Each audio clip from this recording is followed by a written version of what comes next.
Record. All right, this is Earthly Possessions, session three. Um, and I feel like we've covered a lot in two sessions, but session three.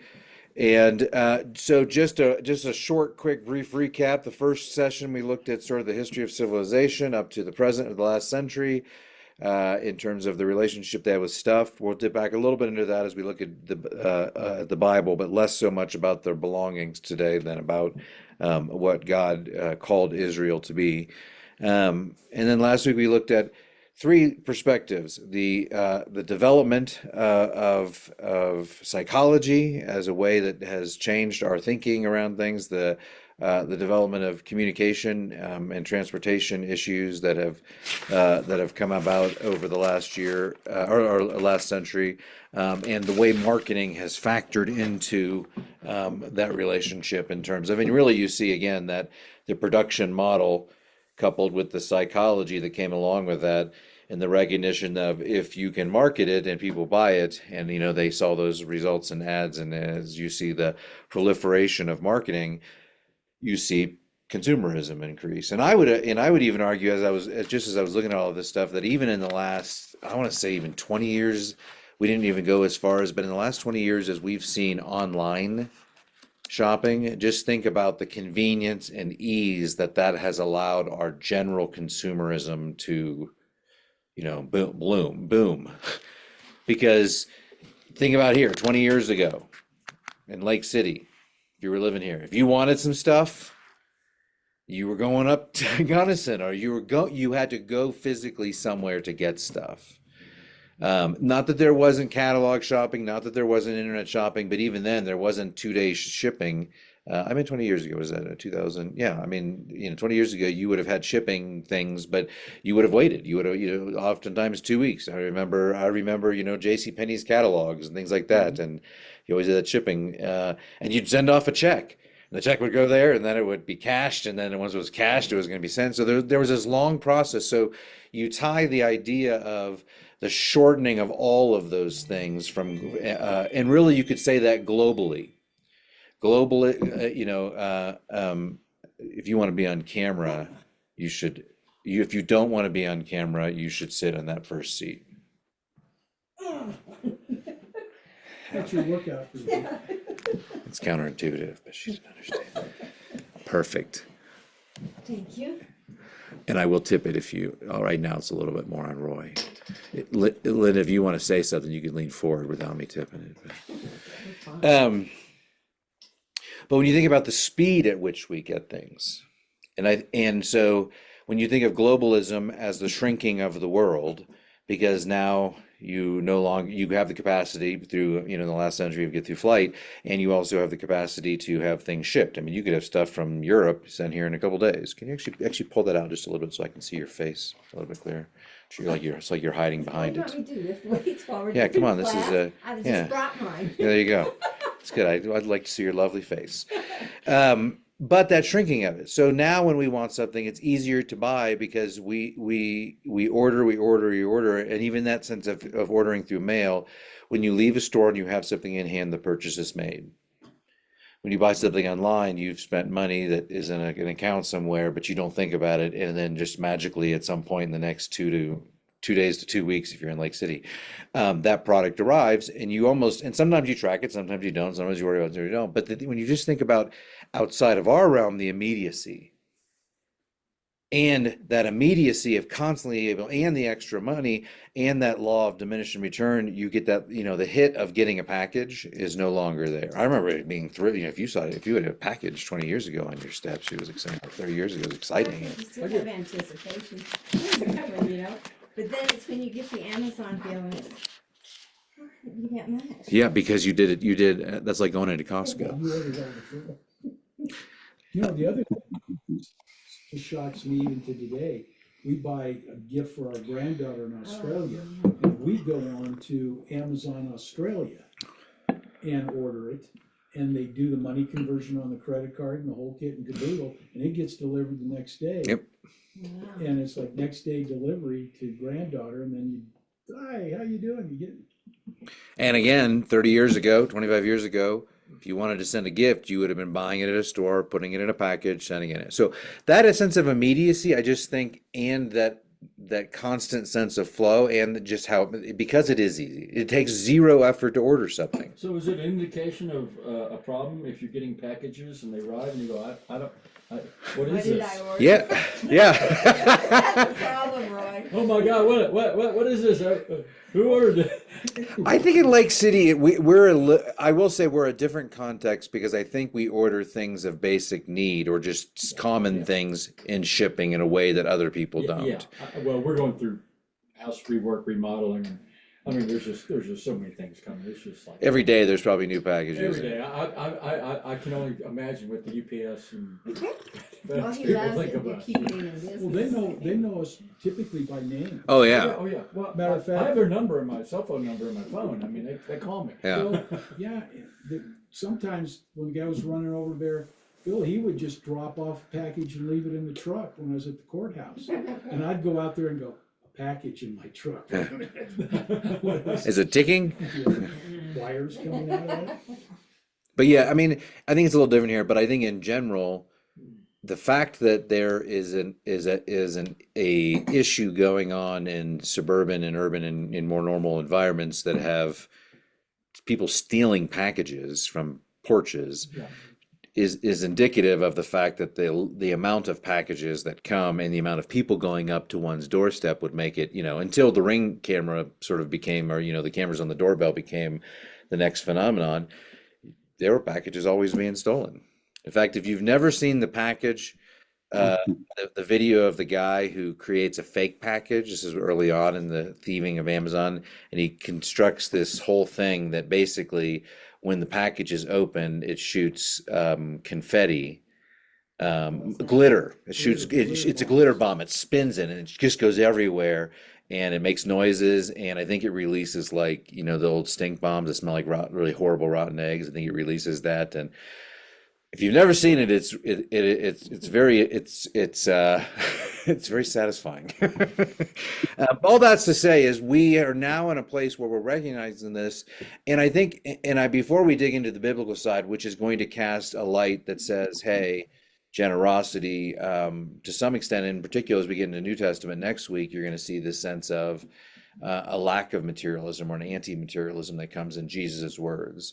Today, we're going to deal with what God fashioned Israel to be in the way, because that is the mentality or the mindset in which we as the church are meant to have, on the basis of which Jesus's teachings around materialism are anchored in, because what he's doing is drawing them back to the original concept about our relationship with every blessing that comes our way. So to wrestle with just through the back of your head, hold on to the idea of, we have a lot of stuff. We've come into a culture that it's reasonable that this ends up that way, even if you don't want. Even people who don't have a lot of resources have a lot of stuff. Sometimes it's not even the issue of more stuff; it's just more expensive stuff for those who have more means. And it's the accumulation, and it's the storage, and it's the storage containers. And the more we produce, the more we have solved. Rather than say, hey, we should consume less or we should produce less, we say, let's figure out better ways to store.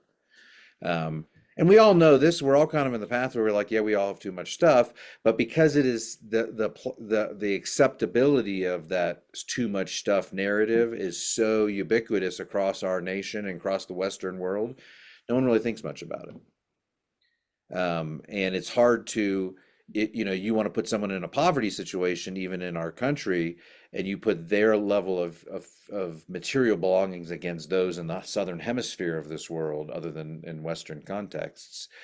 Even those who are in a poverty situation or have less means in our country still have more physical belongings often than those in other countries. And you might actually say, well, there's a level of happiness related to that. But let's look at from the, yeah, absolutely. Oh, good, yeah. Because I was reading the book of The Walking Drum by the Louis Lamar. How you say that, Lamar? Is it? He's a famous Western writer. I'm not sure if I'm saying his name right. But this is, The Walking Drum is back in King Arthur's day. That's really weird for him to write that, but it was really good. But I was reading that book, and I just had to write it down because this is what gets us. And it says the soul of business is to inspire people to buy that which they neither want nor need. Does that? It just, oh my gosh, that's our class. And they do, sometimes you buy things you really don't want or need.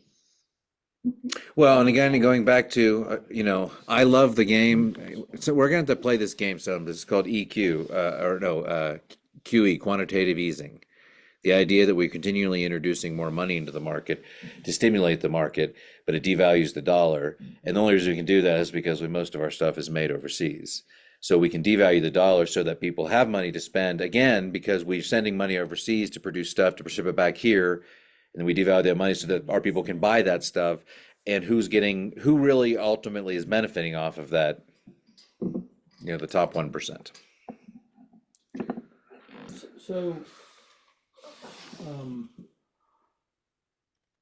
somewhere in all this, and I'm hoping that as we dig into the scriptures and some of the Got 16 of them to go through today. okay, well, I'll get through this.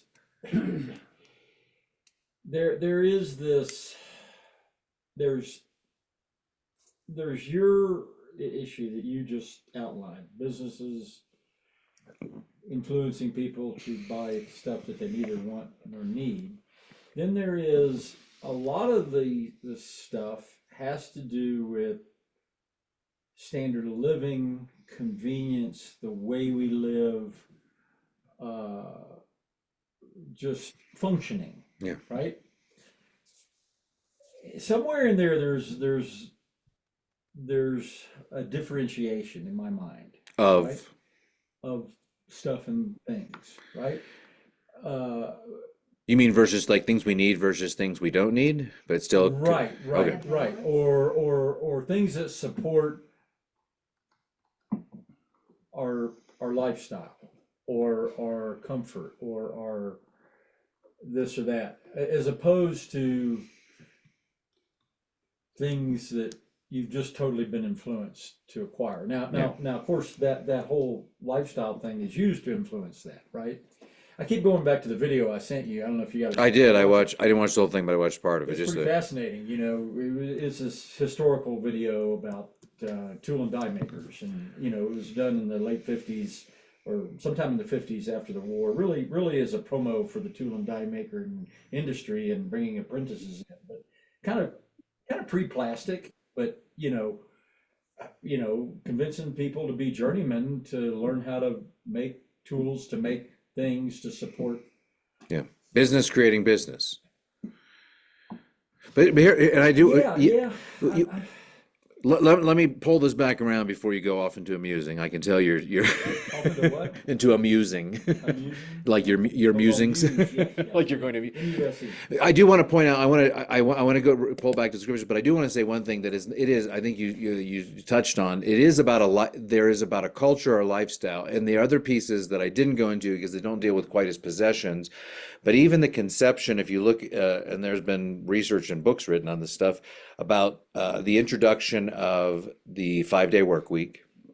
So that whole concept is a major cultural psychological shift into the notion of free time versus work time.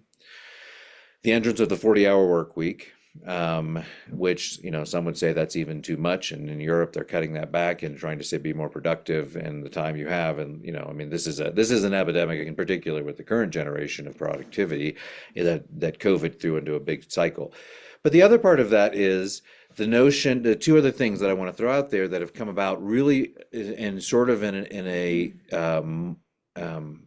more widespread acceptance over the last century, where it was vacation.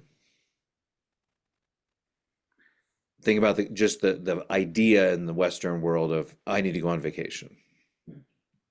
And the difference is, as you go back to an agrarian society, I like to use Laura and Mary and Ingalls Wilder, Little House on the Prairie sort of time. Not that they didn't take a break and go off into, to a pond somewhere. Obviously, there was less opportunity. There was no, there was no amusement park down the road or anything like that, or, they weren't going to go to the mountains or but the notion, but what that you had in that culture was care, you had continuous work throughout the year caring for livestock in terms of the winter, but you pretty much had rest time in the winter and tremendous work time in the summer versus what we've done with the invention of electricity, again, development of technology, we've flipped that. And now the work year goes from September to June, and the vacation time is sometime in that summer window. So the introduction of vacation as a something that we save for, something that we feel we need, something that we, in that idea, just is a fairly new concept in the history of human civilization. The other one is retirement. And I say that to a bunch of people who are retired. But the idea of retirement is something that has come about also in probably the last 125 years or last 100 years, that we amass financial stability so that then we can have a time of leisure. That is a massive shift in how the world and how human civilization and Western civilization has understood the life cycle. The very notion of our understanding of retirement was not something that ever existed, except for in the extreme wealthy, and then they were really never, it was like they were just living out their lives, and it wasn't the same thing of this is my industry. When you stopped working, it was because of injury or because of capacity. And if you stopped working before that, typically you would go into the context of your children's homes and become caregivers for their children because your children in the middle of their life were at an age where they could be working to produce the funds and the means you need to sustain the whole family. So it's important, and we don't really need to go much farther into that, but it's important when we think just about our relationship with stuff, our relationship with time, our relationship with leisure. These are all things that have taken tremendous shifts over the last century, all coinciding with all of these factors we're talking about, from psychological boom, from the, the development and machines that make machines and business that produce business. And we're at the climax of that to some extent, and there are those that say we're really only going to go downhill from there because this whole AI thing is going to, we could tease that out. But all that is to say is that those factors have shifted and changed, but what I will say is what we're looking at today, regardless of where you were at in time, and regardless of if we are literally the peak of materialism. Not us here or in our community, but as a society, as a Western society. Yeah, the amount of stuff consumed and owned, vast. I mean, How do we know it's it's not the peak. Oh, yeah, you're right. As things become more and more digital, I mean, you see the decline of some things. But no, I mean, we're always going to have productions, but if you follow the trends that say that we're about to go into the fall of the Western Empire, we'll see. So time will tell. Maybe we're not at the peak, but if not, we're clearly at the highest point of materialism that average humanity has ever been able to consume in the history of the world. Jason? Yes. Sorry. Well, also in the 20th century, we had the development of dollar stores everywhere, and most of those are stocked with goods that are made overseas. Yeah. Which wasn't the case, earlier, and a lot of cheap labor. That's that globalism piece. Right. So that the shrinking of the world and our capacity. I mean, again, you're right. If we didn't have globalism, we didn't have shipping means, we didn't have that, we wouldn't have half the stuff we have. If we had to produce everything that we had primarily in our own country, we wouldn't have seen the quantitative easing and inflation, and because all of that is factored into the fact that if we're sending it over there and they're sending it back, we no longer have to pay the real value. We pay an artificially deflated value, usually on some sort of the backs of someone who is scraping by in a pretty miserable existence. I spent a good portion of my master's of divinity studying. I mean, that's why I have all these books on clothing and consumerism and where your stuff comes from. And it's kind of, I mean, the farther you dig, when you get into slave You don't labor, see it. it's oh, you don't. You go into the Walmart and hey, look at this cool stuff they got. I gotta have it. And I got to tell you, talk about a guilt trip. You walk down that path and you start to realize, like the beatings, the imprisonment, the fact that people can't go to the bathroom for hours and hours a day, and not everything is in those shops, but a lot of stuff is. So, Well, think about the AI paradigm shift that's coming, and you see it in a lot of respects in this country. Jobs like if you were working in, say, McDonald's or something, was either for teenagers to learn how to work or for people that needed to augment income. yeah. Well, then they start raising minimum wage levels to the point the owners start going, we're gonna start looking into this AI and the robots, and the robots are coming. And a displacement of workers through all numbers of fields because of AI and where they're gonna find jobs or where they're gonna have. Oh, to absolutely. operate. Their jobs may become scarce because it's all being done. We are at a similar we are at a technical revolution that I think mirrors the first industrial revolution, where you had 50 people being replaced by cotton gin, or you had 40 people being replaced by a weaving machine or an electric loom or whatever it was.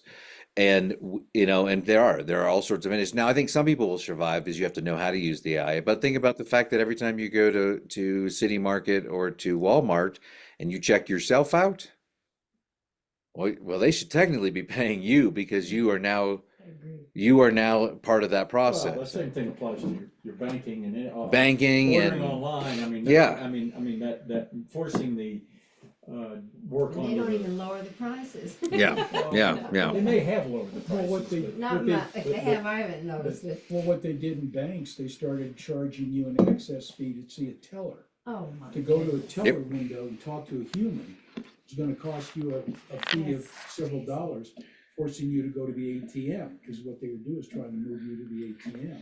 And then then they want you to send you e-statements because they don't want to take the time to and the money and the shipping, but then that affects all the whole industry is affected by all this, but all of it really is geared towards the capacity for us to have more and more things and get them quicker and get them faster and get them cheaper. That's what Amazon has done for us. So it's made consumer, and honestly, the fact that they have free returns on everything is another piece of that. They make it so easy. Oh, I can return this. What do I care whether I order it? You talk I don't about- know though anymore. Amazon, a lot of times if you're gonna return something, there's a return fee. So I was gonna return this funny light bulb, but I didn't fit my machine, and it would have cost me as much to return it as it was worth. So Alina helped me and it did fit, I just didn't know how to do it. And my guess is, are you Prime? Mhm. Well, then you probably bought it from an independent person. So, yeah. Also, yeah. So, If you have a recharging fee, it's not really. yeah. No, if you have to not- return it, it's not Yeah, it good. depends upon the item Yeah. and a lot of factors. Um. Not everything. So what I want to do now is I want to turn to the idea of how does the Bible characterize wealth, and it really gets, and I'm going to point out a number of things that get into the sort of that don't come really. It doesn't really say a ton until you get into Israel being formed as a people. So the actual sort of directives or sort of guidance for how we associate ourselves with money or with wealth are things that come later in Israel's history. But I do think it's important to stop and to think about Adam and Eve in the garden, and again, just to go back and say they were able to have all of their needs met. Their relationship with stuff wasn't. There was plenty for everyone. Adam, they could pull off a tree. They were fruitarians. It wasn't as if there was a need, and that need for something, for sustenance, that need for water, that need for food, that need for sleep. Those are all things that are a part of our fallenness. We live in a broken world where the anxiety that came into the world came because we had to have a relationship with the ground to produce food so that we could survive.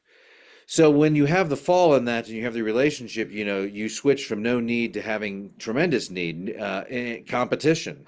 We talked about that with the development of the IQ tests and how that ramped up in the last century.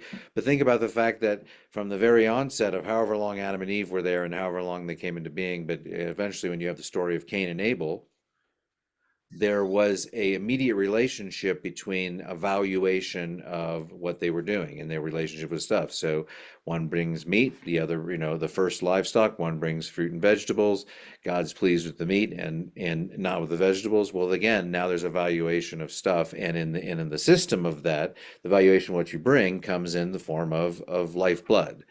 So but those are objects still outside of themselves that they meant to use as a presentation, as a form almost of currency. They're trying to appease God by offering a thing. Noah didn't really have possessions. Noah really wasn't listed as being a wealthy man. He was of noble character, but he wasn't someone who was known to. He wasn't like the lumberyard guy who had a lot of lumber. And Yeah, God's big like, boat.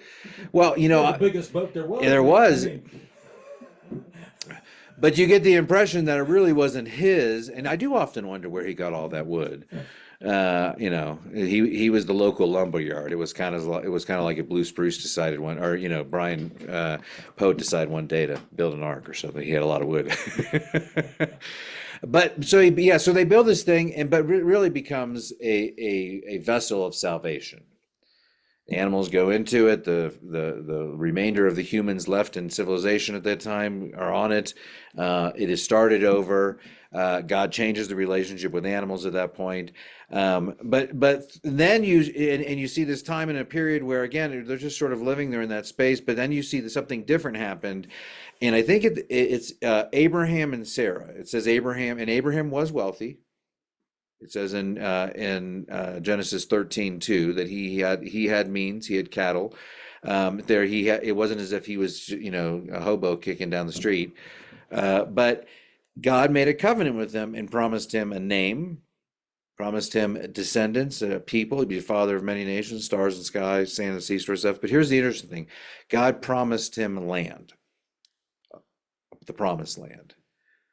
And so here's what's interesting about this which probably means that there were lands or regions that were already sort of claimed, territories to claim. In Israel, in a time where that land, it's kind of, have you ever seen the movie, I think it's called Far and Away with Tom Cruise, maybe, yeah, Nicole Kidman.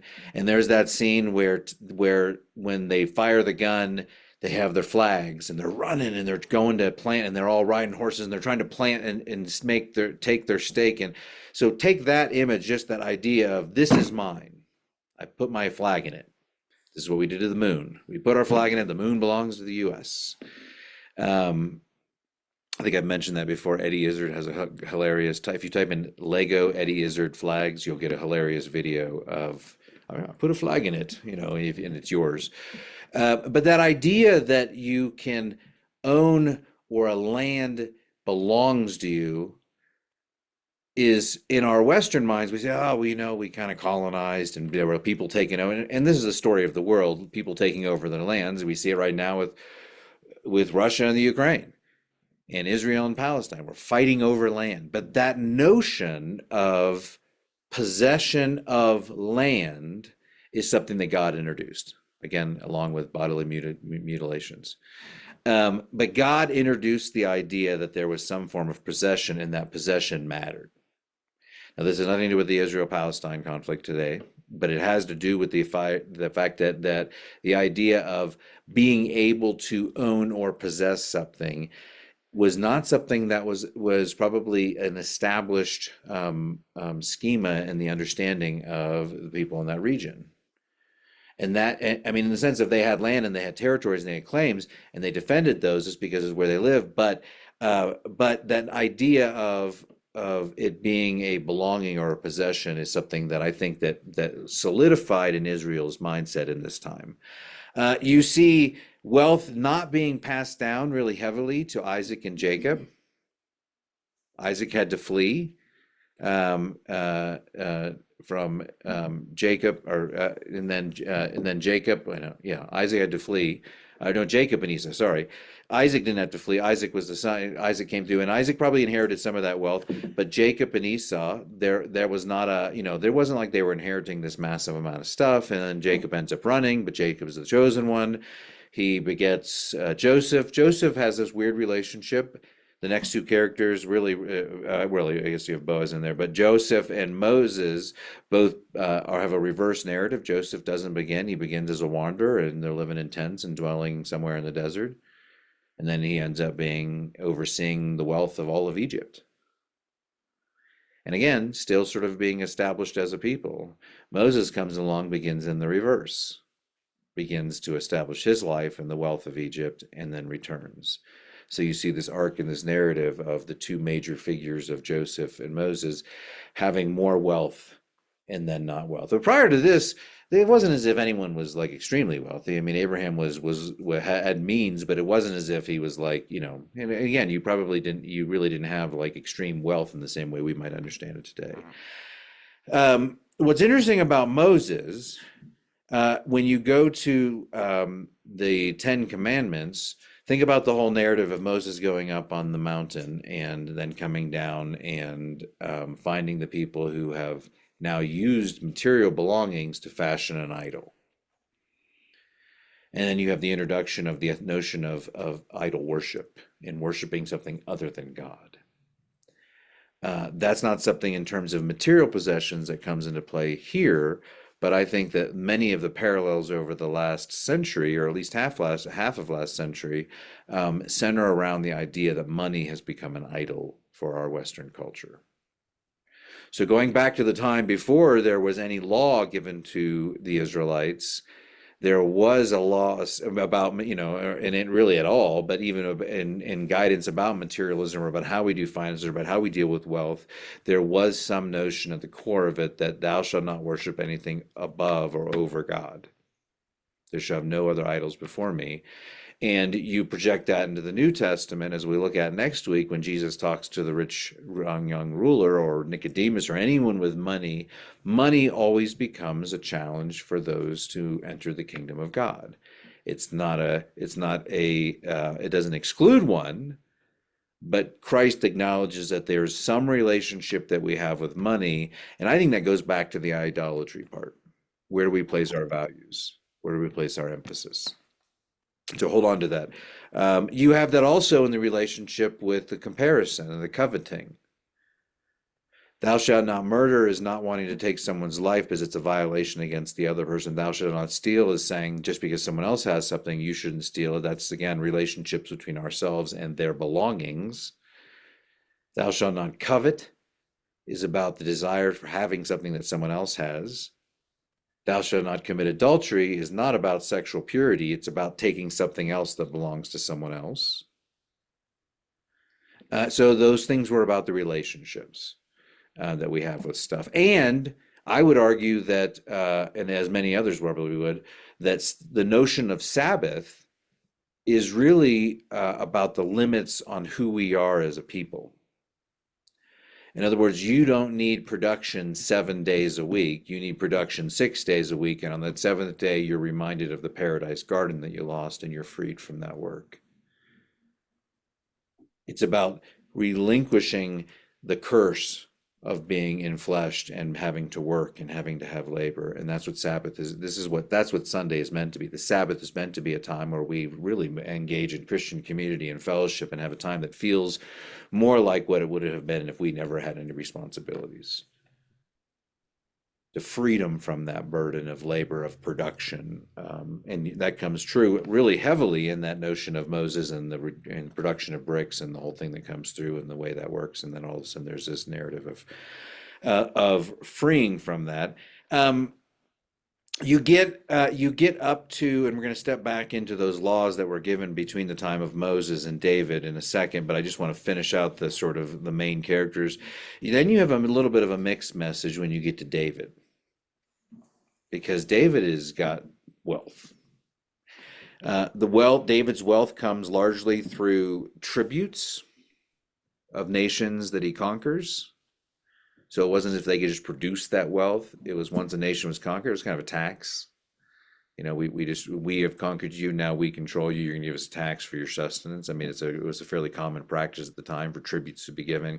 But largely, what was the temple that was to be built by David. But David was constantly wanting to pour the wealth that he had into building God this beautiful space. And David, as largely more of a man of virtue than even Solomon, wanted to take the wealth that God gave him to some extent and return it to God. And it was about this idea of creating an edifice that honored and glorified God. Now, where that went wrong is Solomon. Despite the fact that he was considered one of the wisest men in the history of Israel, he had in his later years had a failure in his relationship with the wealth that God had blessed Israel or their kingdom with. Second, and this is where I don't know if we really need to read this, but First Kings 4:21, and I'm going to read some of these just because I've pulled them all up. And it says this: Judah and Israel were numerous as the sands by the sea. They ate and drank, and they were happy. There was wealth. Solomon was sovereign over all of the kingdoms from the Euphrates to the land of the Philistines, so all of the Middle East, or not all of it, but a good chunk of Israel and beyond. Even into the borders of Egypt, they brought tribute and served Solomon all the days of his life. So this is one of the passages that is looked at as a critique that Solomon, instead of ruling with justice, began taking. He was corrupt. He was taking from, it was a point of sort of moral dissension. He was taking from other nations in a way that he wasn't really meant to. Also through trade, 1 Kings 10 verses 26 through 29 says, Solomon gathered together chariots and horses. He had 1,400 chariots and 12,000 horses, which he stationed in the chariot cities. The king made silver as common in Jerusalem as stone, and he made cedar as plentiful as sycamores. Solomon imported horses from Egypt and Cu, and the king's traders received them from Cu at a price. And the chariot could be imported from Egypt for 600 shekels of silver, and the horses for 150. So the king's traders, through the king's traders were exported to the kings of Hittites and the kings of Aram. And these are the two passages that sort of look at Solomon's economic relationships with other nations, and he, throughout the history of Israel, is eventually critiqued for those because they were shrewd and they didn't take compassion on the nations, and there was an excess, and there was, first form of sort of capitalism. There was no bounds to what he collected and gathered. So Solomon is critiqued, and it was looked at. And then what happens in Solomon's greed and wealth towards the end of his life is he turns the kingdom over to his sons, Jeroboam and Rehoboam, and it leads to 200 years mostly of evil kings. Evil kings that hoarded money from the people, that were tied to the wealth of kingship, that oppressed people, that taxed them heavily. And you see atrocities that exist in Israel for 200 years, ultimately leading to and again, disobedience of the people of Israel, but ultimately leading to their exile and their return. Jumping ahead, and John Itzen and Roy, you were at the men's prayer breakfast last week, I think, when they were talking about Haggai. And Haggai is one of the books as Israel returns from exile back to build Second Temple Jerusalem. John was noting that one of the things that you all were thinking about was the fact that the Israelites they were more concerned with building their own homes or rebuilding their own homes than they were with rebuilding the temple, and it was a displacement. So this is part of the reason Ezra and Nehemiah come into the scene in Second Temple Jerusalem, is because they're meant to be there to help shape the people's identity. And many of the books that follow and that were organized in some of those, like the wisdom books and some of the other writings that came out of the period after exile, were there to shape. So Job, we'll talk about him in a second. Job was a book that was probably, although you want to date it, you want to put it in a chronological timeline, you might put that way back, maybe even before Moses and before Abraham. We don't know because it doesn't date it, and it describes a celestial sort of relationship. But what we do know is that Job was largely compiled in the period after the Second Temple, when they were trying to reform Jewish identity. and books like Esther, and some of the wisdom books and Job. These were books that were meant to shape. So the things that we're going to turn to here in a minute are things that were really meant to shape the ideals of a exiled Jerusalem or exiled Israel that has now returned to Jerusalem. Before I get into the law, does anyone have any comments or thoughts? Questions? Coveting.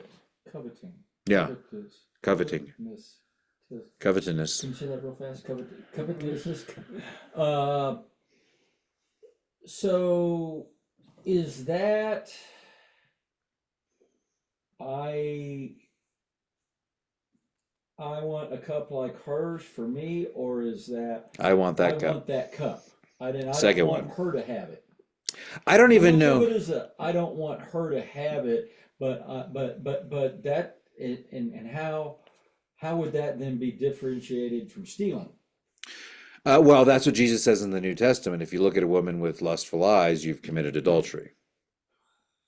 If you look at someone who has something you want and you lust after it to the point that, and I would say that's the difference that traditionally jealousy and coveting are differentiated by jealousy is the desire to also have something that someone else has, and coveting is to want something that someone else has, not in addition to. It's not like you can say, I like that cup, where can I get one too? I'm gonna go get one, because again, we have a proliferation of stuff wherever we can get everyone else's stuff as well. Well, Back then, it was more relationship to probably cattle, yeah. And so wives. there's two. Well, there's two totally independent kind of lines of musing here, and then I'll quit. One is more of a question. And that is, other than when Moses came down with the commandments and the Yeah. tablets, where were they defined and explained and interpreted? I'm gonna help give you that right now. Okay. That's a good Now, hang segue. So on. hold on to that. My other musing is the current world's marketing engine is all about creating and wanting people to covet and jealousy, Fostering that, yeah. fostering that Yeah. massively. Yeah. Yeah. Well, yeah, because marketing agencies are psychological, powerhouses that understand how people and they're shaping us. And the genius or I don't know if genius is the right word. It is genius. It's also sinister of social media manipulating people Oh yeah. through that, getting people to manipulate each other through that. Yes. Is And that incredible. fundamental ethic should go against Christian ethics, because it's exercising power over and against someone else in an unhealthy way. Well, let's look at some of these passages. Going back to where are we at here? This is Leviticus 25. So, generally understood, and what we're going to sort of reveal is Israel was called to be generous with who they are. They were given a land, but they were called to welcome strangers. They were called to care for the poor. And this, in part, is what differentiates Israel from other nations. This was unheard of. The fact that we kind of generally understand that caring for the poor or caring for those needy is sort of just a general good human thing to do, that's the Holy Spirit in us. We take it for granted because it's just our nature. We have been redeemed. The Holy Spirit is present on this earth, and we as Christians confess that form of redemption, that consciousness, that awareness, that compassion, all of those things are Holy Spirit gifts that allow us to see. So back in this time, they weren't doing that necessarily. So Israel needed to be told. And not only in telling them to do so, started to shape and was meant to shape their hearts in a way that they saw themselves as a blessing to the nations. It also sows the seed for the fact that for the rest of their existence and also into Christianity, that would be a mandate. This goes back to the why we do the Hiker Center. One of the first commandments that God gave Israel was to welcome the stranger. No strings attached. Share your wealth with the stranger. So, okay, let's look at Leviticus 25, which is one of the Levitical laws that center around our understanding. Or look at Leviticus 25, verses 35 through 38. It says this: If any of your kin fall into difficulty and become dependent upon you, you shall support them. They shall live with you as though resident aliens. Do not take interest in advance, or otherwise make a profit from them, but fear your God, let them live with you. You shall not lend them money at your interest, or take it in advance, or provide them with food at a profit. I am the Lord your God, who brought you out of the land of Egypt to give you to the land of Canaan to be your God. So you have a reminder that God's like, hey, I brought you out of slavery, and I'm giving you the land of Canaan. I've brought you out of slavery. I've given you a land where you can dwell. That blessing that is given to you, and this is the basis of Israelite understanding of their relationship with wealth and stuff, is everything you have is from God. I've brought you out, and therefore, when your own kin, you shouldn't charge them. You shouldn't be making a profit. And one of the things that when I was reading about it, they said, lending is a holy thing. Lending is an outward expression. You need some money? I'll give you some. That's me giving to you. That's me caring for you. That's you being cared for by my actions. The minute you charge interest on that, that means I'm saying I am going to profit off of your misfortune. And it centers on what I gain out of what you gain. Now, you might say, oh, it holds the person accountable or whatever, but that's the essence of what God gets about an interest. The interest is not meant to be there, which is why the year of Jubilee was, there was a point where you were freed from all of these things. I wish that was still around. Yeah. Well, and the whole concept of interest is just, it's so fundamental to modern commerce. Yes, that we don't even think about it. Well, we do think about it. You're not making enough for the time. It's tied to time. Yeah. And Well, the we time value of money. It's tied to time, besides the time value of money, but what it shifted was save and then consume, which delays the consumption. If you lend the money, they get it up front, they consume now. Yeah. Well, It's all that's matter true of too. timing, and that's what really takes the shift into it. Don't delay your purchase until you've saved it, which then basically says, I don't need to save, I can go borrow it. Right. And I think in this instance is really more so as from the lender's perspective. This is not about the lending; it's about the lender and saying, and particularly in relationship to your kin. So kinsmen are to care for others. What else do we have? Deuteronomy 8. And there are more. I've selected some of these just to sort of. Deuteronomy 8 is. I'm just going to read you the passage. It's not very long. But the entire sort of Deuteronomy 8 is a warning. The title is a warning not to forget God in prosperity. And I would argue that our obsession with stuff is a displacement of our understanding of God's blessings. So hear this. The entire commandment that I command you today you must diligently observe, so that you may live and increase and go and occupy the land that God has promised an oath on your to your ancestors.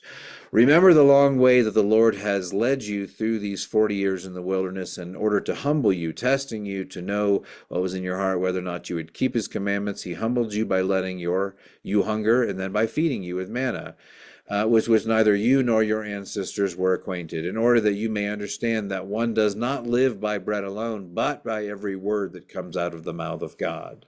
The clothes on your back did not wear out, your feet did not swell for these 40 years. Know then that in your heart that the parent disciplines a child, so that the Lord also disciplines you. Lord your God disciplines you. For the Lord your God is bringing you into a good land, a land with flowing streams and springs and underground waters welling up in the valleys and hills, a land of wheat and barley and of vine and fig trees and of pomegranate, the land of olive oil and honey, the land where you may eat bread without scarcity and you will lack nothing. Sounds a lot like Paradise Garden to me. A land whose stones are iron and from whose hills you may mine copper. A land you shall eat and your fill, and sounds again a lot like take from the trees, and bless the Lord your God for the good land that God has and you shall eat your fill and bless the Lord your God for the good land that he has given you. So it's saying, I'm going to take you out of this season of I'm going to restore you back to what was. But now in all of this blessing, there is a second part. Take care that you do not forget that the Lord your God, by failing to keep his commandments, again, going back to Sunday, obedience, his ordinance and his statutes that I am commanding you today. Whenever you have eaten your fill or have built fine houses and live in them, and when your herds or flocks have multiplied and your silver and gold is multiplied, and all that you have is multiplied, then do not exalt yourself, forgetting the Lord your God, who brought you out of the land of Egypt, out of the house of slavery, who led you through the great and terrible wilderness and arid wastelands with poisonous snakes and scorpions. He has made water flow for you from a flint rock. He has fed you in the wilderness with manna that your ancestors did not know, to humble you and to test you in order that you will do good. Do not say to yourself, my power and my might of my own hand have gotten me this wealth. But remember that the Lord your God, for it is he who gives you power to get wealth, so that he may confirm his covenant that he swore with your ancestors that he is doing today. If you do forget the Lord your God and follow their gods and serve them, worship them, I solemnly warn you today that you shall surely perish. Like the nations that the Lord has destroyed before you, so shall you perish, because you would not only obey the voice of the Lord your God. So, what do you hear in that? Everything you have comes from God, and you better be thankful for what you have. I think it goes beyond just being thankful. I think you all of a sudden been given the duty To glorify the Lord. Yeah. and take care of others.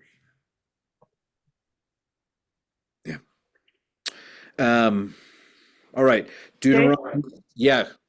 Someone else? It's Nora. It's me, Nora. Yes, Nora. I was just thinking, as you compare all these different, there's a major significance, as it is today, of constantly trying to seek the presence of God. That when you forget about that, you let other things get away from that, then you get carried off course. And if you compare, like Joseph, or he somehow he had to rely on God. All these people had to. Moses and Solomon, seems that he got caught up in his having everything and maybe having too much. He was supposed to be the wisest. But I'm also thinking of, and it may be that I just finished being involved in a Bible study about Esther, but how in the context of that, Mordecai and Esther they maintained, even though they had been, they left their homeland, they still maintained that presence, and they thought of the poor too. So it seems that in obeying God's law, it's not reading the law and making yourself apply it. I think you have to really believe and seek him. Absolutely. Or that's a big difference. Yes. That's Well, and here's where, and so when you get into then, when we step forward into Deuteronomy 15, there are 11 verses. Let me read them to you, because that really is, again, now the law is considering how you move forward. It says, every seventh year you shall grant a remission of debts. So there was an acknowledgement that sometimes it wasn't the year of Jubilee, but it says, in this manner of the remission, every creditor shall remit the claim that he has held against a neighbor, not exacting it, because the Lord's remission has been proclaimed.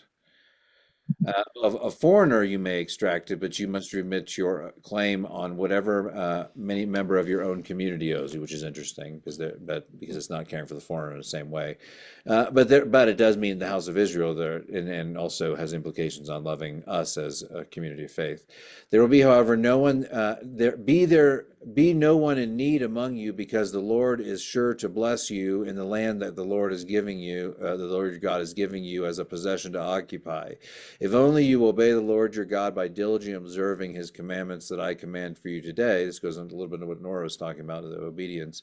When the Lord your God has blessed you and has promised you, will lend, and you will lend to many nations. So just gather that in. But you will not borrow. You will rule over many nations, but they will not rule over you. So it's putting Israel in a place where they're lending, but again, the interest issue is not there. And after seventh year, if it's internal, you let it go. If there is among you anyone in need, a member of your community in any of your towns within your land that the Lord your God has given you, do not be hard-hearted or tight-fisted towards your needy neighbor. You shall rather be open your hand, willing to lend enough to meet the need, whatever it may be. Be careful that you do not entertain a mean thought, thinking the seventh year, the year of remission, is near, and therefore view your neighbor, your needy neighbor, with hostility and give nothing. Your neighbor might cry to the Lord against you, and you will incur guilt. And give liberally and be ungrudgingly when you do so. For on this account your Lord your God will bless you in all of your work, in all that you undertake, since there will never cease to be some need on the earth. I therefore command you, here it is, this is our commandment, open your hand to the poor and needy neighbor in your land. This was a huge defining factor in Israel. We can't, like this, this is the basis of what we do at the Hiker Center. This is the basis of all of the Christian charity through the history of the church that comes forth not only in the establishment of Israel as a people. And so, and this is where I'm getting to, and you say, how does this relate to all our possessions? Have we neglected the need to meet the needy and the poor in the way we really have been called to as the church, in favor of using the funds that we could use for giving to the poor and needy and meeting their needs to enhance our own lives in ways that are unnecessary? Just throwing that out there. And then lastly, from the book of Deuteronomy 24, 10 through 13. When, again, going back to the loan part, when you make your neighbor a loan of any kind, you shall not go into the house and take a pledge. You shall wait outside while the person with whom you are making the loan brings you a pledge to you. If the person is poor, you shall not sleep in the garment given to you as a pledge. You shall give the pledge back by sunset, so that your neighbor may sleep in the cloak and bless you, and it will be credited before you before God. You shall not withhold wages of poor or needy laborers, whether Israel or aliens or outside. So, and it goes into the wages of the poor. But the idea behind that, again, is just we're called to be a blessing in all that we do. You know, this is, and we're called to extend ourselves. And this isn't a new concept that Christ puts into play. This isn't a new concept that we're going to see in the New Testament. But if we really, as Christians, I mean, like if we, and trust me, this level of it is actually not too bad. This is care. When you get into the New Testament, it gets a little stark. So this is like the warm-up for the radical nature of really the relationship that we're meant to have with stuff and with wealth and with money that we'll look at next week in particular. In the New Testament. Okay, 6 o'clock. We're moving on. 15. Psalm 15. O Lord, who may abide in your tent, who may dwell in your holy hill? Those who walk blamelessly and do what is right and speak truth from their hearts, who do not slander with their tongues, who do no evil to their friends, who heap no shame upon their neighbors, whose eyes the wicked are despised, who honor those who fear the Lord, who stand by their oath even to their hurt, who do not lend money at interest, and who do not take a bribe against the innocent. Those who do these things shall never be moved. And these are from the psalm. This is credited as a psalm of David. So this is the mindset of King David. David was not lending with interest. David was not overtaking the tribute, although that was a common practice at the time.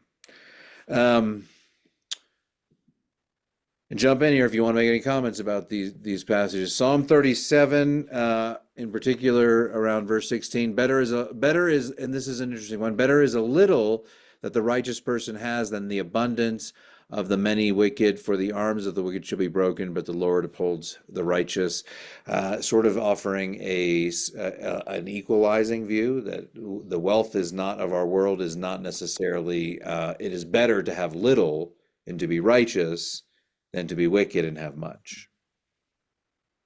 And so it's valuing earthly possessions, wealth versus and prosperity versus righteousness. And if our wealth comes at the cost of our wickedness and the compromising of our Cost of our righteousness. cost of our righteousness, it doesn't have to. No, you said if the wealth comes at our cost of our wickedness. Or our righteousness, yes. You I'm say sorry, yes, yeah. righteousness. You're right, yes. But yes, at the cost of our righteousness, and because we're meant to be creatures, be beings who are seeking out to be righteous. We're seeking out the holiness of God. We're seeking out to be set apart. Psalm 112. Praise the Lord. Happy are those who fear the Lord, who greatly delight in his commandments. The descendants will be mighty in the land. The generation of the upright will be blessed. Wealth and riches are in their houses, and their righteousness endures forever. So you can have both wealth, riches, and righteousness. They rise in the dark as for the light of the upright. They are gracious and merciful and righteous, as well for those who deal generously and lend, who conduct their affairs with justice. For the righteous will never be moved, hearkening back to the previous verse that we just read. They will be remembered forever. They are not afraid of evil tidings. Their hearts are firm, secure in the Lord. Their hearts are steady. They will not be afraid, and in the end they will look in triumph at their foes. They have distributed freely. They have given to the poor. The righteous has endured, their righteousness endures forever. The horn is exalted in honor. The wicked see it and are angry. They gnash their teeth and are melted away, and the desires of the wicked come to nothing. So again, not saying that wealth is necessarily bad. It's the relationship that we have with wealth that corrupts us sometimes and puts us into a place where we're not using it. And I think a disassociated appropriation of that. If we feel like we were the ones who earned it, we did this. And I think in a tech world, like, these days when people are coming to extreme wealth quickly, they're like, look what I did. And it's just, in some sense, it's just time and the capacity for Jeff Bezos to earn billions of dollars in the way that he does is time and place and location. But okay, what else do we have here? Proverbs, I went back one. Proverbs 8, 10 and 11 says, take my instruction instead of silver and knowledge instead of choice gold, for wisdom is better than jewels, and all that you may desire cannot compare with her. So you step into the Proverbs of Solomon. Despite the fact that he was wise, he still had lots of riches, but he's saying that in the end, wisdom and knowledge is better than material things that we can obtain. Proverbs 11:4 says, riches do not profit in the day of wrath, but righteousness delivers from death. So again, juxtaposing righteousness with the wickedness that comes often from that sense of wealth or prosperity. What else is next? Proverbs 14, verse 31 says, those who oppress the poor insult their maker, but those who are kind to the needy honor him. And these are just a small sampling of the stuff that those who oppress the poor insult the maker, but those who are kind to the needy honor him. This is out throughout Israel's call. Oftentimes the Catholic Church gets a lot of criticism for, a lot of things. But among them, is usually not that their social justice is lacking. There are so many charitable agencies. I mean, like you look at the Franciscans, an entire monastic tradition established on the basis of ministry to the poor. It has been a mantra of the Catholic Church, and is one of the ways that, as they look back to Israel's history, really fully understood. And although there was a lot of indulgence and stuff, and there was a dark period where they were taking stuff from the good people, in general, throughout history, the Catholic Church, in terms of their ministry to the poor, has been one of the stellar examples in the Christian world. So good job, Jim. When's the last time you ministered to the poor on behalf of the Catholics? Just kidding. Um, Today, He does all the no, I know. time because he's part of the St. Vincent de Paul. Yeah. I'm sure, and it is. It's very much a part of it. It's a part of the structure. And I would say that interestingly enough, I think in the Presbyterian Church, injustice has taken on more of the cry of the troops than ministry to the poor. Although I think that the Presbyterian Church likes to pretend that they're ministering to the poor. For the amount of wealth in our denomination, the amount of service that we do for the poor is abysmal. So that's just my. And Jason, the other thing about Catholics compared to Protestant is that I just heard an ad on the radio that they have assistance to anyone. It doesn't, that you don't have to be Catholic to be Yep. to receive their generosity, whereas Protestants tend to give to people within their own community. Yes. And I just think that there's a deeper sense of and probably because if I were to actually pick that apart, is there definitely is more of a works mentality through the history of Catholicism, and care for the poor is one of the active way. Almsgiving, care for the poor, fasting. So it's built in as part of their spirituality. and hasn't it been the predominant religion in countries that don't have the wealth too? Christian religion in those countries. I mean, you think of South America, I think Catholic. Yeah. I mean, Catholicism is probably the most widespread. So as an entity, they're dealing with far poorer populations. Yes, and I would say, to some extent, the Western world has a bit of a blinders on the poor Oh, for sure. because, that was a comma, because we have used our intelligence to develop in our systems of rationality and utilitarianism to develop systems that are meant to care for the poor. So even here in Lake City, take for example, if someone, I was meeting with some people here the other day, and someone came looking for gas money. Well, we have a system for that within our churches. They weren't a member of our church. If they were a member of a church, I would have addressed it immediately. But I said, you know what, CCS is, I was in the middle of a meeting, and I said, CCS is, we have a system for that. CCS goes, if you apply that, they'll give you we have a system to meet all those needs. And the truth is, in the moment, I probably should have stopped what I was doing, but we don't have a petty cash thing for that sort of thing. And honestly, that's a challenging thing for churches across the nation. How do you deal with people who come to your doorstep? Because everyone knows the minute you start giving out cash, that word spreads, and you'll have a line, a mile long of folks who are just trying to take what they can. And at some point you run out. So there's always that's the tension of being a Christian, is that balance. You can put that same argument into a lot of areas of public sphere. Well, I'd like to see as a community to care more for the widows in Lake City. I think they're kind of just, forgot. And there's a lot of kids that are hurting, but they have the school. Mm-hmm. They have some mentors, but the widows of Lake City are just by themselves. Well, hold on to that idea, because I think that caring for widows is widows and orphans. Mm-hmm. Now, the widows and orphans in the context of Israel, when those commandments were given, is very different than the widows and orphans in our current context. One, orphans are often, adoption is a whole different, conversation topic. But even widows, the situation and that doesn't negate it, but I think we still need to. But I think it does. But here's what it changes in a time of modern affluence, where you could be a widow and you could die and you could have $1 million to your name, and you could well, this is my security. Well, that's not the situation. Well, I know, and that's what I'm saying is, but that's what I'm saying is, I'm just clarifying. Widows in the context of the biblical times would have been, they had no one to care for them. They had no, they lost that male figure. In this modern time, widows can mean a variety of things. But we should start a ministry to widows, That'd be good. and you can lead it up. We'll talk after. You gotta be careful what you say to me. Yeah, the widow center. There was in one of my few churches ago when I was in New You Wilmington. could start a widower.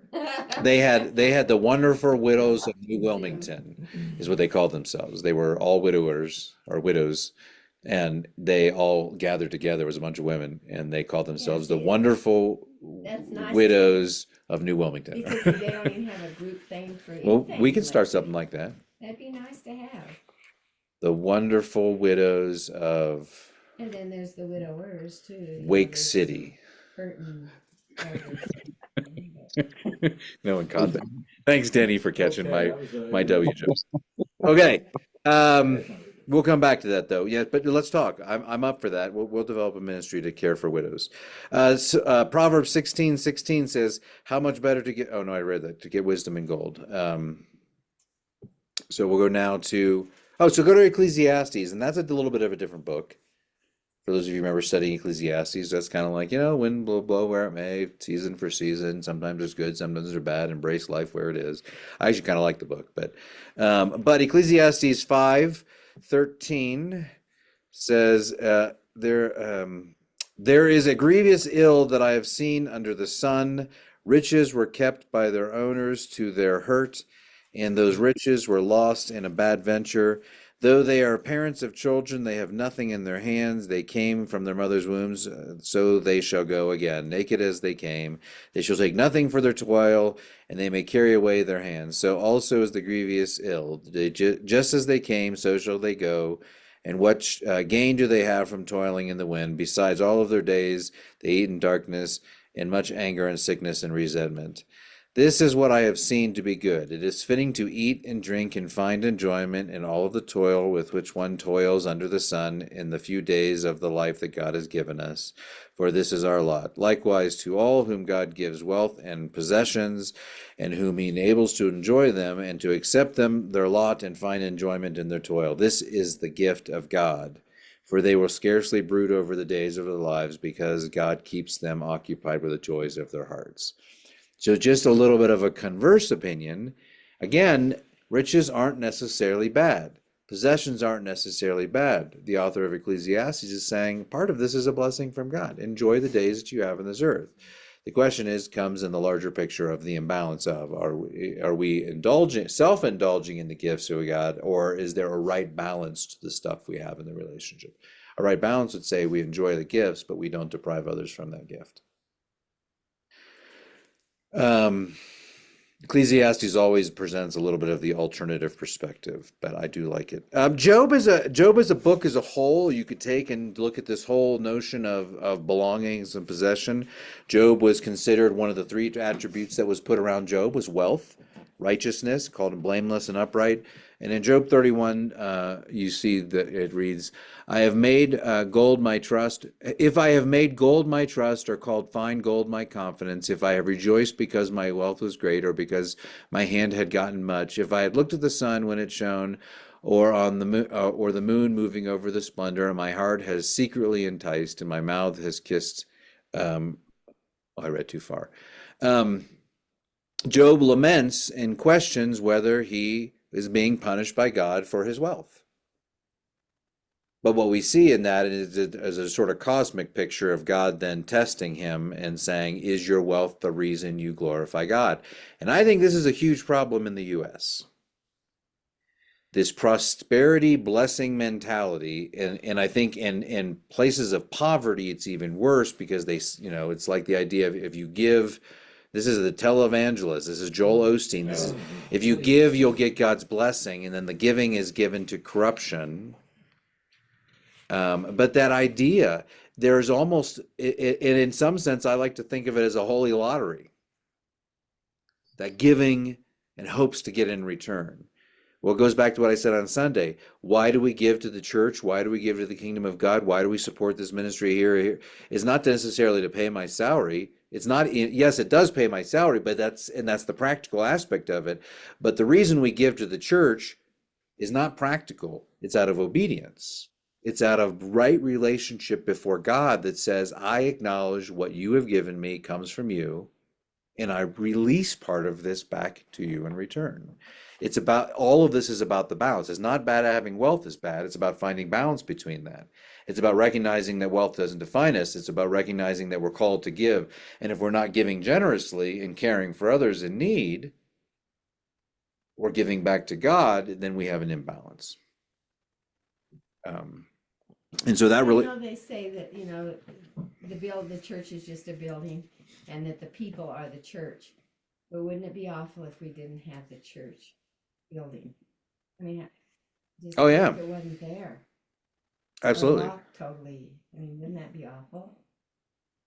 absolutely. Um, Keep in mind, again, Job was written during what's called the authors of the Great Assembly. It was written and it was compiled and it was put into the canon for Jews after the return to Jerusalem. These books like Ecclesiastes and Job, they were written to shape Israel's understanding of their relationship with belongings and stuff. So Job, it was meant to say, hey, you could have wealth, but it's nothing that you did to have it. It all comes from God. That idea, that narrative, that everything we have. And this goes back really not just on a wealth issue. I'll just say as a side tangent, I think that this is my big beef with the Presbyterian Church and actually churches across the board who are addressing issues like racism or sexism or anything that relates to is that anytime we take the things that God has given us and we take pride in that.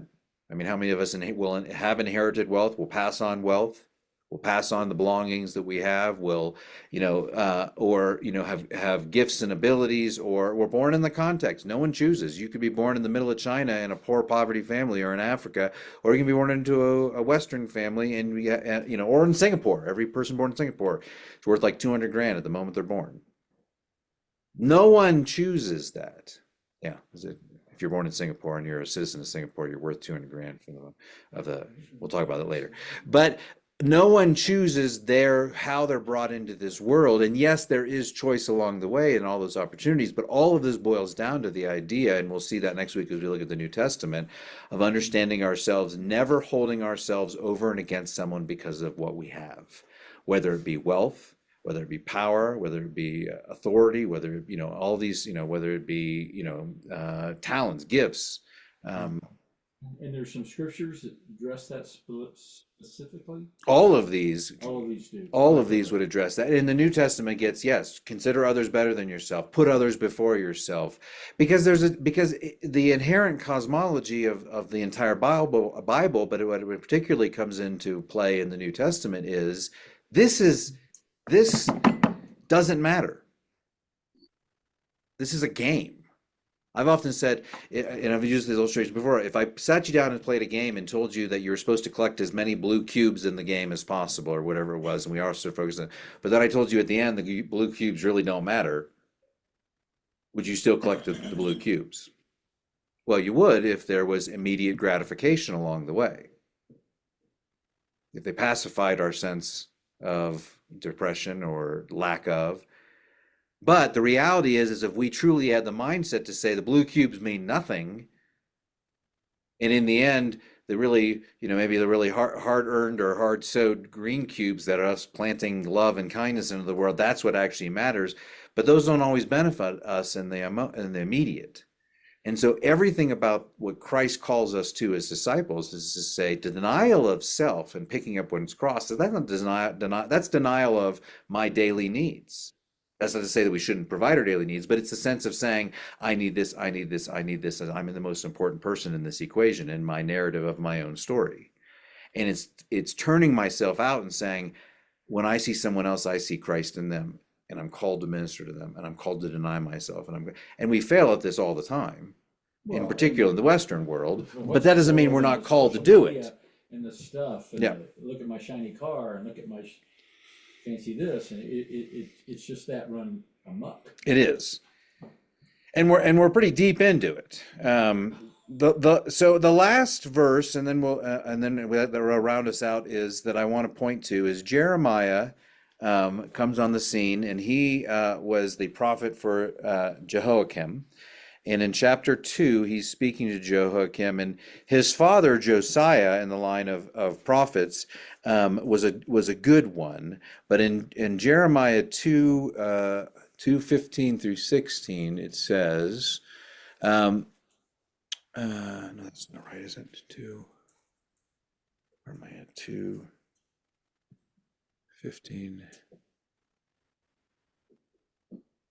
No, I must have written, what is that? Will you put all these passages in the notes at the bottom of the video with links to, No, no, but I'll let you take a and- picture of my notes, and you And will you click on the like for me oh, I don't think I really have the like right YouTube. passage, man. I mean, I know there's lots of junk out there, but there's just A lot of learning stuff on that. that's all I watch is try to watch learning stuff. I wrote down the wrong passage for this one, but I wrote down what it was, and I don't understand. What's that? That is it. Yeah, well, that doesn't, what I'm reading makes zero sense, so I can't be it. 15 and 16. But what it said, I remember reading about it, is that the idea that we know God when we obey His commandments, the knowledge, the idea that when we enact when we have the right balance of our knowledge I'd like to go back and find that, but I won't do it right now. But here, you want to give me a second and I'll look for it. Actually, I think I've read it here. Sorry, everyone, talk amongst yourselves for 1 second. It'll be worthwhile because it wraps it up nicely. Well, I was gonna let y'all know that May Bentley passed this morning.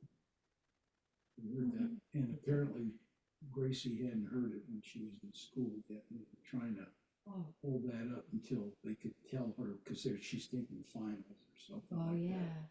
So they were trying to keep that hush. That worked. What was Linda saying? We can't hear her. Maybe. What was Linda saying? May Bentley. Oh, okay.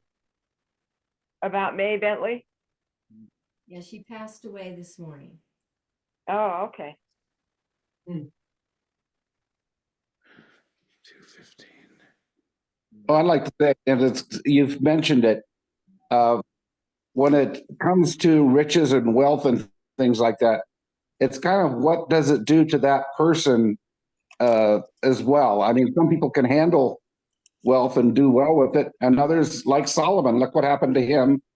They become corrupt, or they become like Lord of the Rings, where they make everything precious. You know how they said, Yes. "Oh, everything is precious," and it becomes something more than what it really is. And so I think that depends on the human being, the actual individual, many times. And I would say that Lord of the Rings, that scene where, if you've seen the movie, where Gollum is like my precious and he's like obsessed with it, that is the consuming nature, I would say, that we find of sin and lust for something, for material objects. I've used that as an example in a number of teachings. So I found it was not Jeremiah 2, it was Jeremiah 22. So I just neglected to put the second 2 was not there. It says this, 15 and 16. Are you a king because you compete in cedar? Did not your father eat and drink and do justice and righteousness? Then it was well with him. He judged the cause of the poor and needy, then it was well. Is not this to know me, says the Lord? And so what it's saying, let me read that again, and it's saying in the sense of there is giving and care of the poor. Are you a king because you compete in cedar? Speaking to the wealth, did not your father eat and drink and do justice and righteousness? Again, can you not still have wealth? He's talking to Jehoiakim, the evil king, and he's saying, did not your father still have eat and drink and still do justice and righteousness, and it was well with him? So again, it's about the balance of our stuff. It's not about having stuff. He judged the cause of the poor and needy. He's talking about Josiah, and it was well. And this is the important thing. is not this to know me, says the Lord. So to know the Lord is to have a balance between our stuff and our wealth and our prosperity and our things in this world, and in have that in relationship with our care for the poor and the needy. And I want to finish on this note because that word knowledge in Hebrew harkens, and you go a little bit farther in Jeremiah, it goes to the new covenant that I often reference, Jeremiah 31:31. The days are surely coming, says the Lord, when I will make a new covenant with the house of Israel and the house of Judah. It will not be like the covenant that I made with their ancestors when I took them by the hand to bring them out of the land of Egypt, a covenant that they broke, though I was their husband, says the Lord. But this is the covenant that I will make with the house of Israel after those days, says the Lord. I will put my law within them, and I will write it on their hearts, and I will be their God, and they shall be my people. No longer shall they teach one another or say to each other, know the Lord, for they shall all know me, from the least to the greatest of them, says the Lord, for I will forgive their iniquities and remember their sins no more. The idea that we know we have been given in this new covenant the gift of discernment and the knowledge and the ability to adjudicate that relationship between the wealth of this world and the things that God has given us in this world, and our call going back to the history of Israel to serve, to meet the needs of the needy, to care for the widows, to care for the orphans, to constantly be in this place of denial of ourselves and who we are for the sake of the others, which we see and we'll look at next week, both in the life of Jesus and the gospel, how he exemplified that when he says to the disciples, don't worry about the cloak, don't worry about what your meal is going to be, a degradation of the earthly needs for the sake of the others. And then when we get into look at the New Testament church and how they understood material belongings, how they understood the relationship, and how that related to their community of faith and to their ministry to the world. That's all I got for today.